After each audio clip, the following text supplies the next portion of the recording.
just on my screen. So good morning.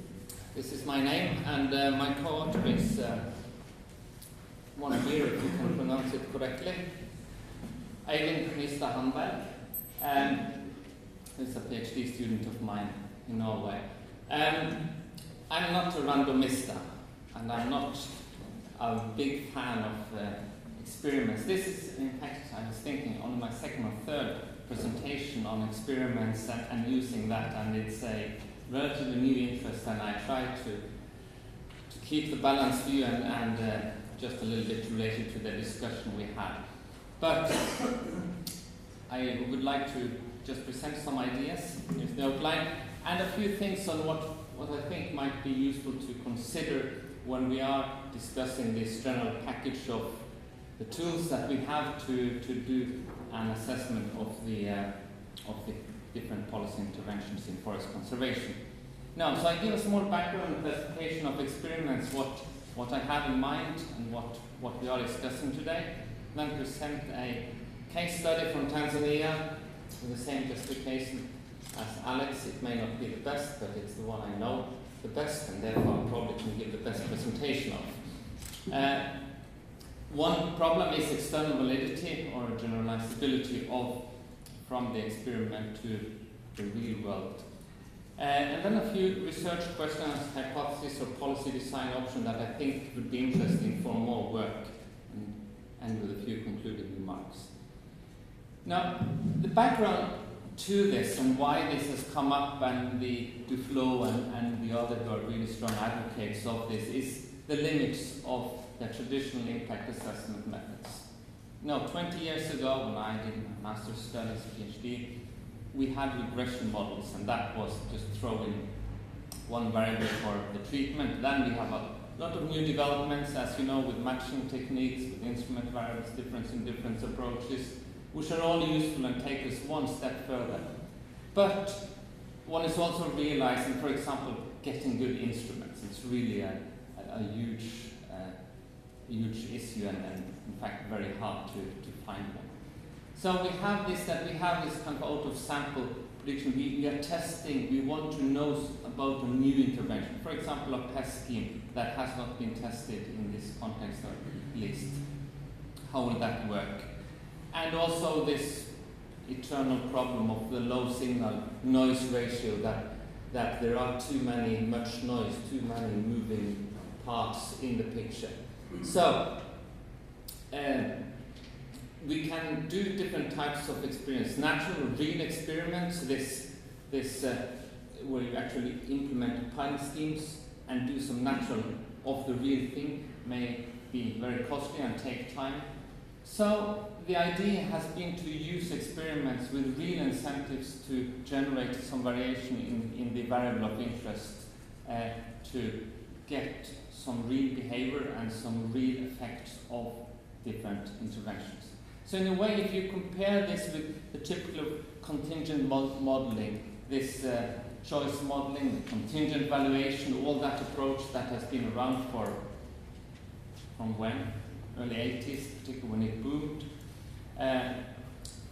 where you have you're asking this hypothetical question: how would you respond to a payment? If you were offered this, would you reduce your collection of firewood? Now, that's a hypothetical question with hypothetical answers. Now, the experiments address one of these issues in the way that it provides some real incentives. So it constructs a game where you have some real incentives. You can make money, real money, and that are not trivial. So in the one, for example, I'm going to talk about, it's a couple of days' wages that you can earn in an hour or two. So you are serious about your answers. You're not just pretending that you're very pro-social, for example. But of course, it is not the real world. You create a miniature world and you test something that you hope is similar to the real world.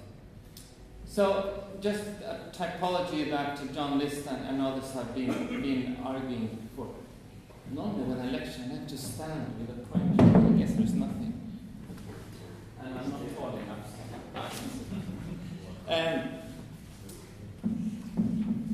I'll bring your pointer.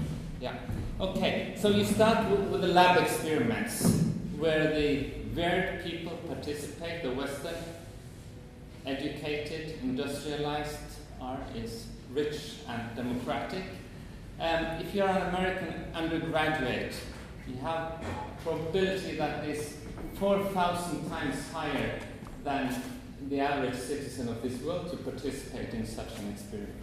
So it's extremely biased towards American or Western, if you include that, undergraduates. It's more than 90% of all those who are doing this. The second is the artifactual field experiments. The main thing is that you replace this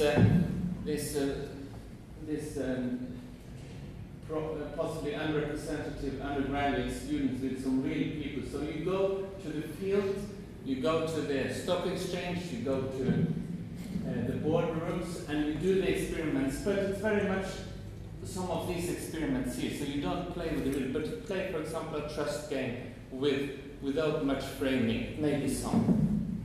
The third one, where you have kind of replaced this and provided much context. So you play with, for example, a real commodity or something you're framed with such that you're playing, for example, with a forest.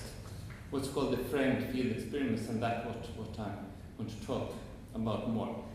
The fourth group is the natural field experiments, where you introduce it, and let's think about the randomized controlled trial methods, where you have where the subjects, they do not know that they get the treatment. It can either be a pill with some real ingredients, or it can be some others. For example, you send people of different skin colors to the car dealer and check what would be the price that they are offered from the car dealer.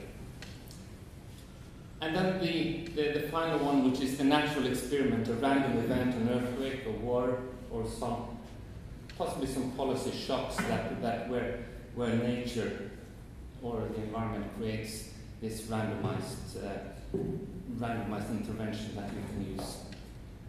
And each of all have different pros and cons, but let's just summarize on two very important factors.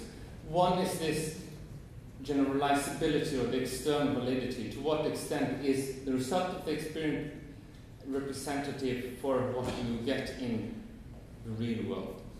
And the second is the identification we had about the internal validity, to what extent you can control for all the factors.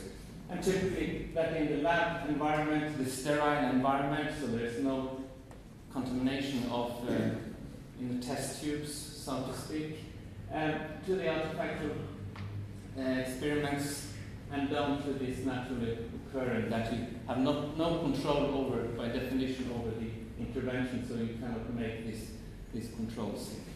And this as a compromise that scores decent on both these. Now, in the Tanzania case that we did, I have to think, last year, it was summer of last year. 36 experiments in 7 villages across quite a big range of Tanzania, so quite far apart, so some different environments, with a total of close to 300 participants. Now, the field context, forest users, the experiments were done quite close to the forest. The commodity, as you will see, was the trees, and the choice was how many trees to harvest. So this is a Tanzanian forest, what it looks like. And you hope to kind of create and present it as frame it as a real decision. And Arild told me some of them who came there were quite charming, because they were not like this, they picked 3 trees, but they were picking 1 tree here, 1 tree there, not to create too much disturbance. And then you feel that you have succeeded in creating a real something that they think of as real. So you have a stock of 80 trees, and down to the group, you have 8 participants in the group, and you play 2 times 6 rounds with different treatments, as I come shortly to. 1 tree is worth about 0.07 or 7 cents. So if you over the rounds, you could make up to say about 10,000 the best participants, which is a couple of days salary, as I said. So to create this collective individual or collective choice dilemma, 2 trees are added for each of the 10 trees standing after each row. So at least if you start initially, the sustainable harvest is 2 trees per person. We thought about, I mean, forest is a lot more complex than that. Are there some environmental services provided by the forest? And we decided not to include it because it's too complicated. And this is not, of course, we've read this, particularly Cadenas, who started and was, I guess, one of the first, about in 2000, one of the first articles published from doing this type of experiments in Colombia. But there is some variation. For example, the treatments, how many rounds? He has some with up to 10 rounds. We have only 6 because it takes, of course, time and you want to see some convergence stabilized. The degree of penalties, at least in the initial studies, he didn't use paper trees, but people wrote it down on a sheet of paper how many trees they would like to do. So we hope to get some better framing and better external validity by using paper trees rather than just putting your number down. So here were the treatments. In the first round you play an open access, just so people know the game and to have something to compare with. And then 3 different treatments that are kind of the typical interventions that you receive. Command and control, where there is a 1/3 chance you're throwing a dice. If it's 5 or 6, they are audited, and there's a penalty, quite severe, I would say, of 10 trees, plus the trees that you harvested. If it's more than the 2 trees, it's actually a bit less than 2 trees. Depends on how much of the stock that is left. Payment for environmental services or systems, PES with 80 shillings. So it's not quite, it's 100 shillings if you harvest, but you're paying for not harvesting also. So it's still better to harvest, but we didn't fully compensate, and that would have been interesting to have a variation in the payment. Communication, 3 minutes to talk and agree on things, and of course they did. And one interesting case he told about when one of the community leaders were able to persuade we should not harvest just the right amount, and then he went on and took the maximum 5 trees himself, but all the others did not. And he also played with open access just to control for any learning effects. Because after the first round, the game was restarted with all the 80 trees were back, and he started again. So, this was just during the explanation, but they go into like a voting, a polling station where you cast your vote and just one enumerator sitting there and registering how much you collect. So here are the results, and as expected, we shouldn't find, the difference here is just some random, because it's exactly the same treatment, it's just this treatment in the second round that is different. But some degradation of this harvesting rate. The harvesting rate is the share of the full harvesting of the maximum load, which is 5. So average of about 3 and then goes down.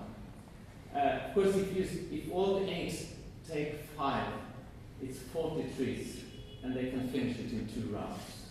Well, not 3 rounds, but it's on row. This is the interesting. I need to stop. And where you can see how it goes in the second round. And the major result is that, if you compare this, the PES system was the least reduction compared with the open access that we paid. We shouldn't conclude too much, because I think to be comfortable to say that PES, well, there were not a lot of Homo economicus in the area observed. It could be, for example, if we introduce the payment of 120, will it completely change it? So it was 80, and fundamental structure was not different. So that's in the follow-up study we'd like to do with different levels of PES payment, how the effect that will be. The command and control, second, and then the communication, 3 minutes communication, which performs the best, which is what you observed in a lot of studies, both in the lab and in these field experiments. That communication is really good to get more collective outcome. So here's just a comparison of the treatments in the averages of what we just saw. We did some interesting studies on the differences, how they responded, and one of the interesting things was how men and women respond differently to that. And maybe what we did not find was a big difference when it comes to both tests and communication between the two groups. As you can see here compared, they are not statistically different, these two, quite similar. When we included the village fixed effect, which was the model that performed the best. But that kind of command and control and possible punishment worked a lot better on women, so threatening with penalties. Although there are always exceptions, so there were a couple of women that constantly were taking too much, and they were also being caught a bit, had a bad luck with the dice, so in the end they should have paid back. They had a loss, so they should have paid us back after the experiment. Of course, we set everybody got 2,000 shillings, so we couldn't really enforce that. And a much more significant difference was actually between the young and the old. So you can see, and the treatments were in general more effective on the old people and older, all those of us above 40. And defined here, particularly on the command and control and the test system. Now, this is an interesting that how they played the different groups, if you focus also on this particular, on gender and age, and both how the individuals played and how the group composition, what impact that had. Now, the interesting thing was that women in general harvested more. Now, whether there is a lot of also would be an interesting follow-up whether it shows that they are more forest dependent and therefore they like to collect more from the forest, or that they show more selfish behavior and men are more cooperative, which is my preferred interpretation. We need to know more. But also interesting, having women in the group made kind of the rest behave better. So women themselves collected more, but women had a positive kind of external effect in the group. So if the group were dominated by women, the group as such collected less. Now the age, the same, that it's declining with age, but and also that the group effect was the same, that less in age. External validity, let me talk for a few minutes about that. I think there are two forms that we should be concerned about, and that is related to the participants' behavior and the second of the treatment. For the first one, we just included a couple of questions about to find out how much forest they used, and we found a nice and strong, significant correlation with the harvesting in the game, so we kind of trusted that. But whether the realism of the treatments, whether they actually mirror what some intervention will actually be, is much harder to say and to provide tests for. In general, this is actually, when I started reading a little bit, the external validity is a lot of controversies around it. How important is it really? And some of the discussion is between the lab enthusiasts and those who are more into framed and natural field experiments. For example, two future Nobel Prize winners state that we can think of no question more fundamental to experimental economics than understanding whether and under what circumstances laboratory results generalize to natural occurring environments. Now, some would argue against, including Vernon Smith, I think, who has some early statements saying that just what's happening in the lab, it's important to reveal causal mechanism. If you read Kahneman's book, I'm Thinking Fast and Slow, it's also that you can learn a lot of what's happening in the lab, and that is relevant also for policy making. So focusing on the mechanism rather. And of course, course, it goes to the broader debate about the randomization and the use of that, fighting poverty experiment by experiment, as William Easterly says. Angus Deaton is one also that's been quite skeptical to this. Just because something works in this crazy local way doesn't necessarily mean that it's very useful. And a few others will disagree, obviously, with that.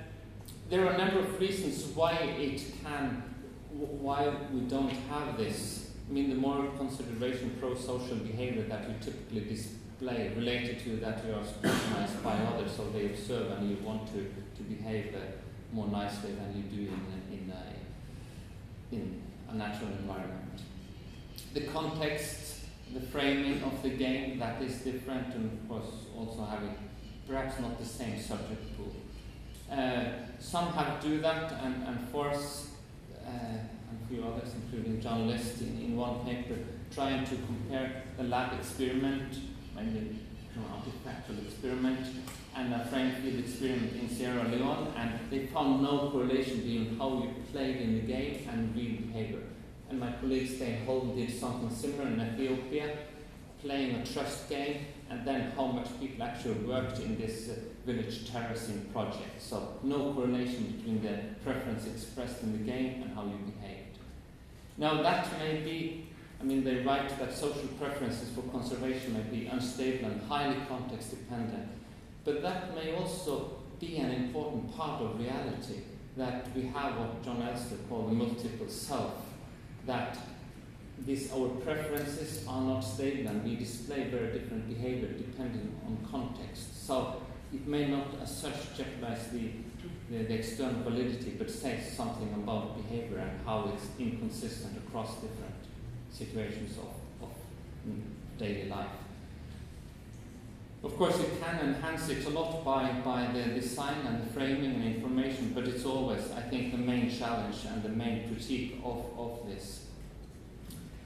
Now, let me end up with some interesting questions for field testing and what I think, how it can be used. One basic question is how much payment is needed to make a difference. That's one of the games you want to play next year in Tanzania, and having different levels of test payment. There's one article called Pay Enough or Don't Pay at All. And these are the Israeli kindergarten people who wrote that article.